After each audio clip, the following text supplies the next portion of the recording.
بسم اللہ الرحمن الرحیم ربی اشرح لی صدری ویسر لی امری واحلل عقدۃ من لسانی یفقہوا قولی اللہم فقہنا فی الدین۔ میرے بہنوں اور بھائیوں، قرآن پڑھنے والا جب قبر سے اٹھے گا تو قرآن اس سے ایک اجنبی شخص کی صورت میں ملے گا اور کہے گا، کیا آپ مجھے پہچانتے ہیں؟ وہ کہے گا، نہیں، میں آپ کو نہیں پہچانتا۔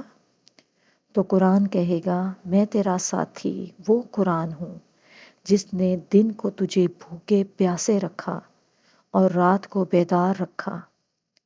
ہر تاجر اپنی تجارت کے پیچھے ہوتا ہے، لیکن آج سب تجارتیں تیرے پیچھے ہیں۔ اب اسے ملک دائیں ہاتھ میں دیا جائے گا اور خلد بائیں ہاتھ میں۔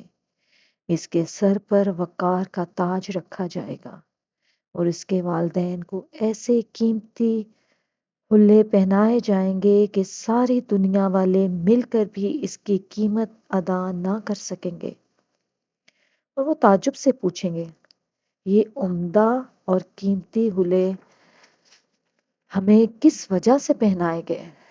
تو اس کا جواب دیا جائے گا کہ تمہارے بچے کے قرآن پڑھنے کی وجہ سے۔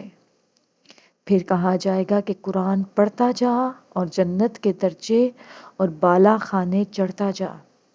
چنانچہ وہ پڑھتا جائے گا اور جنت کے درجے چڑھتا جائے گا، خواہ جلدی جلدی پڑھے یا ترتیل سے۔ سبحان اللہ، الحمدللہ۔ اسی طرح رسول اکرم صلی اللہ علیہ وآلہ وسلم کا ارشاد ہے، قرآن پڑھو، یہ قیامت کے دن اپنے پڑھنے والوں کے لیے سفارش کرے گا۔ دو نورانی صورتوں بقرہ اور آل عمران کو پڑھتے رہا کرو۔ یہ دونوں قیامت کے دن اس طرح آئیں گی جیسے دو سائبان یا دو بادل، یا پر کھولے ہوئے پرندوں کی دو ڈاروں کی طرح ہوں گے۔ اپنے پڑھنے والوں کی قیامت کے دن سفارش کریں گے۔ پھر فرمایا، بقرہ پڑھو، اس کا لینا برکت اور اسے ترک کرنا حسرت ہے۔ جادوگر قسم کے لوگ اس کی استطاعت نہیں رکھتے۔ آج ہم پڑھیں گے سورہ البقرہ کی آیت نمبر 30۔ اس سے پہلے جو آیات ہیں 1 سے لے کے 29 تک وہ بھی موجود ہیں، آپ ضرور وہ ویڈیوز دیکھیے گا۔ اور آج ہم پڑھیں گے، اللہ تعالیٰ ہم سب کو قرآن پڑھنے اور سمجھنے کی توفیق عطا فرمائے۔ آج ہم پڑھیں گے آیت نمبر 30 سورہ بقرہ۔ وَإِذْ، اور جب، قَالَ، فرمایا، رَبُّکَ، آپ کے رب نے، لِلْمَلَائِکَةِ، فرشتوں سے، انی، بے شک میں، جاعل، بنانے والا ہوں، فی الارض، زمین میں، خلیفہ۔ قالو، انہوں نے کہا، اتجعل، کیا تو بنائے گا، فیہا، اس میں، من، اس کو جو، یفسد، فساد کرے گا، فیہا، اس میں، ویسفک، اور بہائے گا، الدماء، خون، ونحن، اور ہم، نسبح، ہم تسبیح بیان کرتے ہیں، بحمدک، ساتھ تیری تعریف کے، ونقدس، اور ہم پاکیزگی بیان کرتے ہیں، لکا، تیری، قال، فرمایا، انی، بے شک میں، اعلم، جانتا ہوں، ما، جو، لا، نہیں، تعلمون، تم جانتے۔ اس سے پہلے جو ہم نے آیات پڑھی ہیں سورہ بقرہ میں، اس میں اللہ تعالیٰ نے مختلف طرح کے انسانوں کے گروہوں کے بارے میں ہمیں آگاہ کیا ہے کہ کتنے طرح کے گروہ ہوتے ہیں۔ ایک ہمیں متقی لوگوں کا بتایا ہے کہ متقی لوگ کون ہیں، ان کی صفات کیا ہوتی ہیں۔ پھر اللہ تعالیٰ نے ہمیں کفار کے بارے میں بتایا کہ کافر کون ہیں، ان کی صفات کیا ہیں۔ اور پھر اللہ تعالیٰ نے ہمیں بتایا کہ منافق کون ہوتا ہے اور منافق کی کیا صفات ہیں۔ اور ہم نے ان آیات کی روشنی میں ہی خود کو پرکھنا ہے کہ ہم وہاں میں ان جو اللہ تعالیٰ نے کیٹیگریز بتائی ہیں کہ ہم کہاں پر کھڑے ہوتے ہیں، اور اس کے مطابق ہم نے اپنے گریبان میں جھانکنا ہے اور اپنا محاسبہ کرنا ہے کہ ویئر ڈو وی اسٹینڈ۔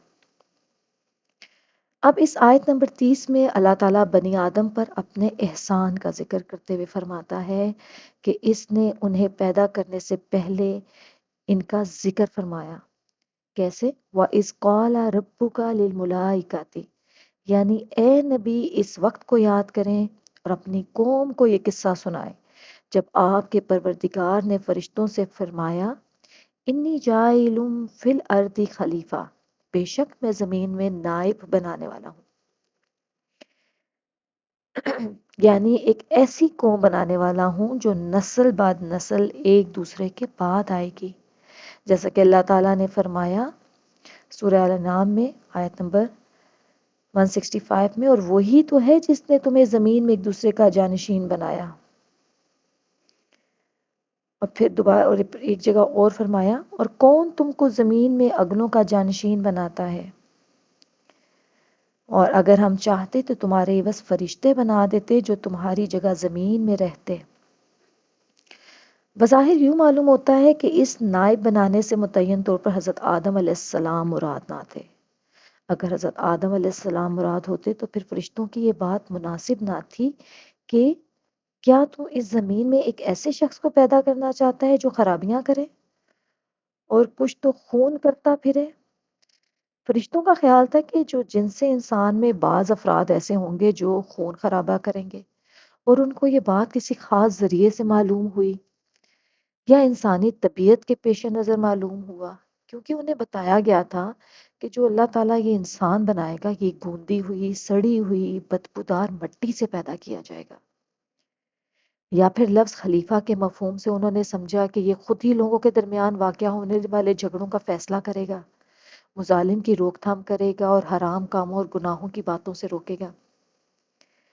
اور ان کی یہ بات اللہ تعالیٰ پر اعتراض کرتے ہوئے یا بنی آدم سے حسد کی بنا پر نہ تھی، جیسا کہ بعض مفسرین کو وہم ہوا کہ شاید جو فرشتوں نے یہ بات کی تھی کہ وہ حسد کی وجہ سے کی تھی بنی آدم سے، حالانکہ وہ تو ایسی مخلوق ہے کہ جن کے متعلق ان کو اجازت نہ ہو تو وہ سوال بھی نہیں کرتے، یعنی کہ وہ اللہ کی اجازت کے بغیر سوال بھی نہیں کرتے۔ وہ کہتے ہیں کہ ان کو یہ اطلاع مل چکی تھی کہ وہ زمین میں فساد برپا کریں گے، تو اسی بنا پر فرشتوں نے کہا کہ کیا تم ایسی زمین میں ایک مخلوق بناؤ گے جو کہ زمین میں فساد اور خون خرابہ کرے گی؟ اور فرشتوں کا یہ سوال اس مخلوق کی تخلیق میں جو حکمت کار فرما تھی نا اسے معلوم کرنے کے لیے تھا۔ یعنی فرشتوں نے عرض یہ کی کہ اے اللہ اس مخلوق کے پیدا کرنے میں حکمت کیا ہے؟ ظاہر ہے جو اللہ جانتا ہے وہ تو کوئی بھی نہیں جان سکتا، اس کائنات کی کوئی شے معلوم نہیں کر سکتی، چاہے وہ فرشتے بھی ہوں، کہ اللہ تعالیٰ کی حکمت کیا ہے اس کام میں وہ اللہ ہی جانتا ہے، میرا رب ہی جانتا ہے۔ حالانکہ اس میں کچھ ایسے لوگ بھی ہوں گے جو خرابیاں اور زمین میں خون خرابہ کریں گے، تو فرشتے اس بات کو نہیں جانتے تھے کہ اس مخلوق کو پیدا کرنے کی حکمت کیا ہے، جبکہ انہوں نے کہا کہ یہ تو زمین میں فساد پیدا کریں گے۔ اور اگر آپ کا مقصد یہ ہے کہ وہ آپ کی عبادت کریں تو ہم تیری تعریف کے ساتھ تسبیح تو کرتے رہتے ہیں، یعنی ہم تیری نماز بھی پڑھتے ہیں، تیری عبادت صبح شام کرتے ہیں، اور اگر تیری نافرمانی کی بھی کوئی چیز ہم سے صادر نہیں ہوتی تو پھر ہم ہی پر اکتفا کیوں نہیں کیا جاتا؟ یعنی فرشتوں میں یہ سوال آیا تھا کہ جب اللہ اس مخلوق کو جو اللہ تعالیٰ پیدا کر رہا ہے، جس کو اللہ تعالیٰ کہہ رہے ہیں کہ میں اپنا خلیفہ پیدا کروں گا، تو اس کو پیدا کرنے کی وجہ کیا ہے؟ یعنی ان کے ذہن میں آیا کہ اس کو پیدا کرنے کی وجہ کیا ہے؟ یہ تو زمین میں خون خرابہ کرے گا، فساد کرے گا۔ بہرحال اللہ ہی اس کی حکمت جانتا ہے، اور اگر اللہ تعالیٰ کا مقصد یہ ہے کہ کوئی ایسی مخلوق پیدا کی جائے جو اس کی عبادت کرے، تو اس کی عبادت تو ہم کرتے ہیں، صبح شام کرتے ہیں۔ تو اس کے جواب میں اللہ تعالیٰ نے اس سوال کا جواب دیتے ہوئے فرشتوں سے فرمایا انی اعلم ما لا تعلمون، بے شک میں وہ باتیں جانتا ہوں جو تم نہیں جانتے۔ کتنا خوبصورت جواب!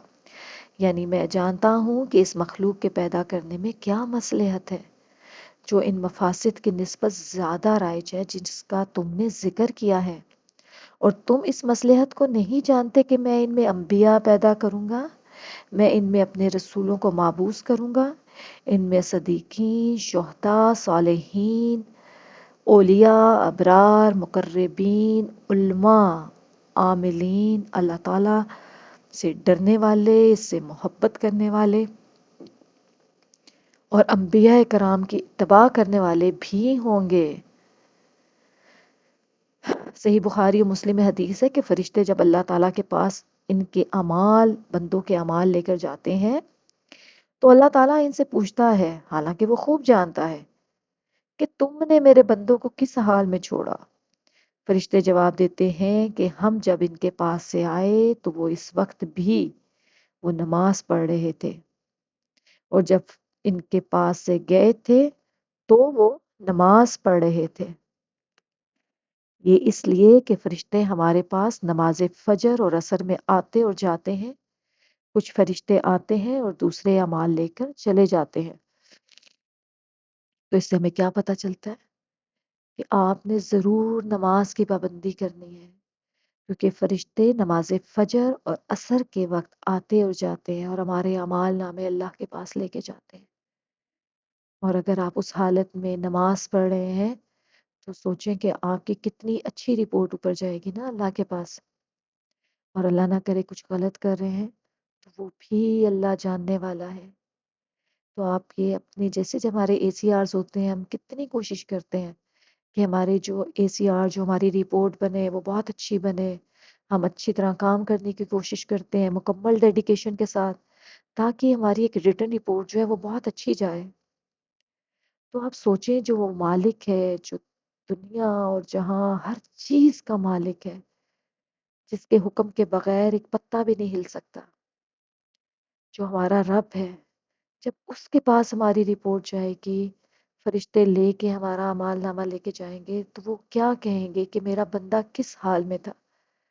اور اللہ کرے کہ انشاءاللہ اگر ہم اس وقت نماز کی حالت میں ہے، نماز فجر، نماز عصر، تو ہماری رپورٹ بھی اچھی جائے گی کہ اللہ تعالیٰ کو فرشتے کہیں گے کہ تیرا بندہ جب میں اس کے پاس سے آیا، پاس گیا، تب بھی وہ نماز کی حالت میں تھا، اور جب میں ان کے پاس سے آیا تب بھی وہ نماز کی حالت میں تھے۔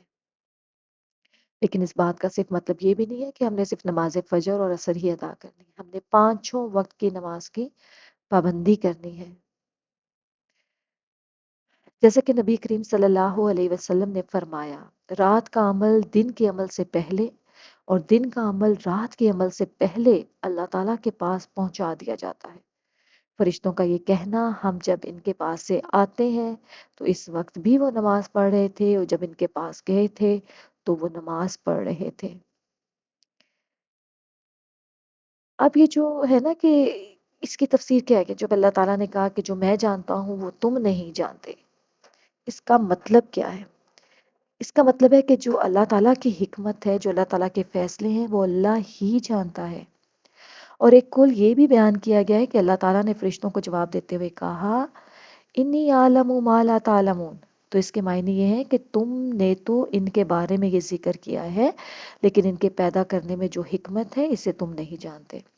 ایک قول یہ بھی ہے کہ فرشتوں نے جب کہا کہ ہم تو تیری تسبیح بیان کرتے ہیں، تو اس کے جواب میں اللہ نے فرمایا، یعنی یہ کہ تم میں ابلیس بھی موجود ہے، اور وہ ایسا نہیں ہے جیسا کہ تم نے اپنے بارے میں بیان کیا۔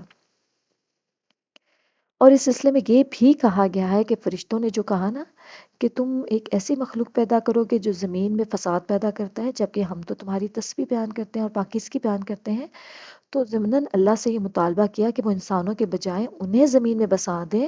تو اللہ تعالیٰ نے انہیں جواب دیتے ہوئے فرمایا، انی اعلم ما لا تعلمون، بے شک جو میں جانتا ہوں وہ تم نہیں جانتے، کہ تمہارا آسمانوں میں موجود رہنا ہی تمہارے لیے زیادہ موزوں اور مناسب ہے۔ یعنی کہ یہ بہت ساری ایک باتیں ہیں جو اللہ تعالیٰ، جو اس کی تفسیر کے معاملے میں بیان کی جا سکتی ہیں، جو اللہ تعالیٰ کہتے ہیں کہ جو میں جانتا ہوں وہ تم نہیں جانتے، کیونکہ فرشتوں کا جو ایک مطالبہ تھا، انہوں نے بھی بہت سوچا ہوگا کہ جب ہم اللہ تعالیٰ کی عبادت کر رہے ہیں، سب کچھ تسبیح بیان کر رہے ہیں، اس کی پاکیزگی بیان کر رہے ہیں، تو کسی اور مخلوق کے پیدا کرنے کا کیا مقصد ہے؟ تو اللہ تعالیٰ وہ جواب دیتے ہیں کہ جو میں جانتا ہوں وہ تم نہیں جانتے۔ اور پھر اس سے ایک مطلب یہ بھی لیا جا سکتا ہے کہ وہ یہ کہنا چاہ رہے تھے کہ ہمیں زمین میں بسا دیں، اگر اللہ تعالیٰ آپ کو اپنی عبادت ہی مقصود ہے، ہم زمین میں بس جائیں، تو اس کے جواب میں بھی اللہ تعالیٰ کہتے ہیں کہ تمہارا آسمانوں میں موجود رہنا ہی تمہارے لیے زیادہ موزوں اور مناسب ہے، اور جو میں جانتا ہوں وہ تم نہیں جانتے۔ بے شک جو اللہ جانتا ہے، اور کوئی شے اللہ کے علم میں سے کسی بھی چیز کا احاطہ نہیں کر سکتی ہے سوائے اس کے کہ جو اللہ خود کسی انسان کو دے۔ کوئی بھی انسان یہ بات نہیں جان سکتا۔ تو دوستو یہ تھی ہماری آیت نمبر 30 سورہ بقرہ کی۔ ضرور آپ اس کو پڑھیے گا، پڑھنے سے ایمان تازہ ہوتا ہے۔ اور سورہ بقرہ کے بارے میں بھی ہم نے بتایا بھی کہ یہ دو فرشتوں اور دو جو ہوتے ہیں نا پروں کی صورت میں، دو فرشتوں کے جو ہوتے ہیں پر ہوتے ہیں، ان کی صورت میں یہ قیامت کے دن انسان کو ان کی سفارش کرے گی۔ جیسے کہ لکھا ہوئی بھی ہے نا کہ یہ دو نورانی صورتیں ہیں، سورہ بقرہ اور سورہ العمران، ان کو پڑھتے رہا کرو، کیونکہ یہ دونوں قیامت کے دن اس طرح آئیں گی جیسے دو صاحبان یا دو بادل یا پر کھولے ہوئے پرندوں کی طرح ہوں گے، اپنے پڑھنے والوں کی قیامت کے دن سفارش کریں گے۔ تو اس دن کے لیے تیاری کر لیں جب کوئی سفارش کام نہیں آئے گی، کسی انسان کی کوئی سفارش کام نہیں آئے گی، لیکن یہ کتاب، یہ قرآن، یہ سفارش کرے گا۔ اور اس میں سورہ بقرہ اور سورہ العمران کے بارے میں کہا ہے کہ یہ دونوں قیامت کے دن اپنے پڑھنے والوں کی سفارش کریں گے۔ اللہ تعالیٰ ہم سب کو قرآن پڑھنے کی، سمجھنے کی، اس پر عمل کرنے کی اور اس کو آگے پہنچانے کی توفیق عطا فرمائے۔ آمین ثم آمین۔ السلام علیکم ورحمۃ اللہ وبرکاتہ۔